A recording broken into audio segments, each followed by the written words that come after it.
wanted to share with you just an astonishing story. There is a VPN company. VPN means Virtual Private Network. And what VPN is like right now, if I connect, my browser, for example, we have Comcast here in the studio, so everything that I look at on my computer, Comcast can see everything I'm doing. I mean, literally, they can see your mouse moving around the page. They can see how long you looked at a picture. They can see which websites you've browsed. And, they keep that information for themselves. They use that information, perhaps or perhaps not. I don't know specifically about Comcast, but that information is there. So what a VPN company does is they say, you browse through us. So I access through Comcast, but I have a secure connection to the VPN company, and then the VPN company connects me to the internet, and they have an agreement with me that they're not going to monitor my browsing. So you have private browsing. So last week, 50 Republicans voted to undo an FCC rule which says that your internet service provider, your Comcast, your Verizon, your AT&T, whoever, your T-Mobile, whoever it may be, that they cannot sell your private browsing information.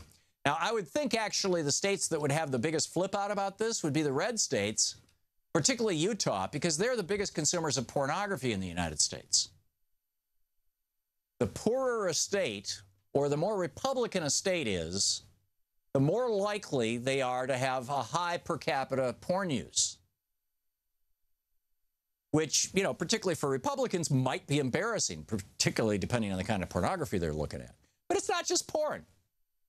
It's everything you're doing. I mean, these days, our internet browsing history is our mental activity. You think about, oh, gee, I wonder, who's that person on TV? Are they married to somebody? How old are they? Plug their name in. Oh, so you're interested in so-and-so. What TV shows have you watched? What diseases have you looked up?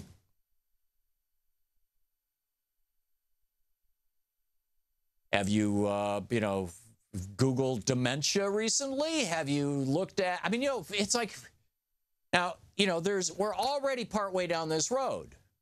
I remember, 5 years ago when Louise was going through chemotherapy and she was looking at wigs online because she lost all her hair. And literally every computer she went to,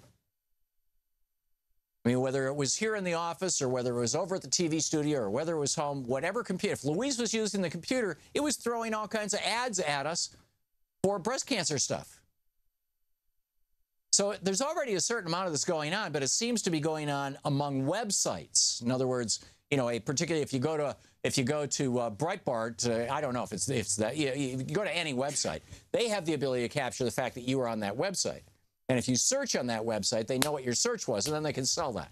So that's already happening. But this goes much deeper. This is everything you've ever basically thought about. And the senators who voted for this, all Republicans, every Republican in the Senate, with the exception of 2 who did not vote no, they simply were not present, Isaacson and Rand Paul. Senator Roberts, Senator Lee, Senator Boozman, Senator Blunt, Senator Crapo, Senator Scott, Senator Cotton. If you hear me calling out your senator's name, you might want to let them know what you think about their damn vote. Senator Hatch, Senator Capito, Senator Alexander, Senator Toomey, Senator Perdue, all Republican, basically every Republican in the Senate. This is the Thom Hartmann Program. With the exception of Rand Paul and Johnny Isaacson, who simply were not there, every Republican voted for you, and every Democrat voted against it. Let them know. By the way, the company that bought a full-page ad in the New York Times over the weekend saying, hello, world, here are the 50 senators who voted to monitor your internet activity for financial gain. Here's what happens if this becomes law. Your internet service provider will be able to monitor you, manipulate what you see, and sell it all. And it passed the Senate, and they list all 50 of the Republican senators who voted for this. The company is Private Internet Access, and I'm guessing their website is privateinternetaccess.com. They bought this ad, the hashtag broadband privacy, and they say, call your House representative and tell them to vote against HJ Resolution 86. So it's a House joint resolution. In other words, the bill that passed the Senate is going to the House, and it's going to be voted on without any changes. So if the House votes on it, boom, it goes right to the White House. It doesn't have to go back to conference committee for reconciliation. So it's up to us now to call our members of Congress and say no on HJ 86. No on you can sell my internet history. This is outrageous. And frankly, given all the bizarre things that members of Congress are into and up to these days, particularly the Republicans, you'd think they'd be a little nervous about this too. You know, it would be fascinating to look at Larry Craig's internet history. I mean, he's not in the Senate anymore, but I'm guessing we could have seen some clues to what became his public behavior. And it's not just Larry Craig. Are you wondering about Lindsey Graham's internet history? What about John McCain's internet history? Donald Trump won't use a computer, but what about his kids? I mean, you would think that even Republicans would want some modicum of privacy. So how do we respond to a false flag? And what are we going to do about this selling our internet stuff? I mean, this is step one. Step two, of course, is Ajit Pai at the FCC, the new FCC commissioner that Donald Trump put into place, saying no more net neutrality. Now, at the same time that Canada, 2 weeks ago, proclaimed that net neutrality was a human right and would be defended by the government of Canada.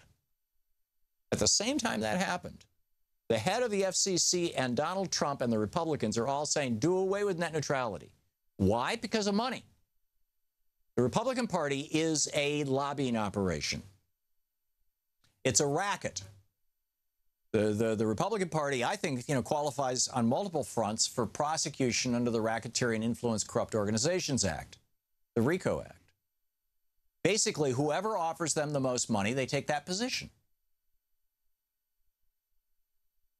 Poison our kids? I think most Republicans would say, no, I don't want to poison our kids. Oh, wait a minute. The industry's offering me a $10 million campaign contribution? Poison the kids. I mean, this is exactly what they did 3 weeks ago. Donald Trump, his big coal mining thing, was doing away with the rule that said you can't dump toxic waste in our streams in West Virginia. He said, sure you can. And this is going to create jobs. Right. It will create jobs.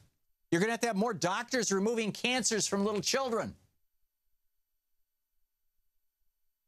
You're going to have more respiratory therapists dealing with asthma. You're going to have more veterinarians dealing with cancers in the pets that are drinking the water.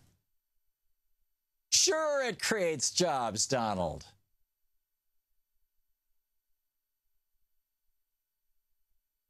And they always frame everything in that because that's something that the average, like chump care, it's the average chump, the average person who watches Fox News, listens to right-wing hate radio, and believes what those multimillionaires on TV have to say and what that billionaire in the White House has to say. They believe it, these poor suckers. And they believe that letting more poison be dumped into our rivers is going to create jobs. Actually, it's the other way around. Cleaning up the poison requires employees. So, the coal mines, they're going to be laying people off because they no longer have to process their waste. They can just dump it in the river. Takes one guy with a dump truck. So you've got this Republican operation that basically, whoever's the highest bidder. Climate change? Oh, my God, that's terrible. It's a extinction, death of human beings. I mean, you've got hundreds of millions of people right now dying from climate change. There's a famine in Yemen. There's a famine in South Sudan from climate change. And the Republicans, oh, geez, that's terrible. Oh, wait a minute. The fossil fuel billionaires are willing to give us money if we say there's no such thing? Hey, there's no such thing. And the media lets them get away with it. Because the media, our corporate media, they have to have Republican guests or they don't have a show. Right? If the Republicans were to boycott the Sunday shows, which are always, 60, 70% Republicans, there'd be no show. So you've got and not to mention the fact that the big corporate media is owned by big corporations that have interlocking boards and shared interests with all these other guys. And now it's off the tax cuts. Well, what does tax cuts mean? It doesn't mean tax cuts for you and me. I mean, they'll throw us a bone, right? We'll get $100. Like George Bush, you know, it was $300. Bernie Sanders, though, was the one who shamed George Bush into that. But for the people at the top, oh boy. You're listening to the Thom Hartmann Program. Call 202-808-9925. I'm betting the first thing they're going to go after is the estate tax, because Donald Trump wants to be able to pass more of his money down to his kids.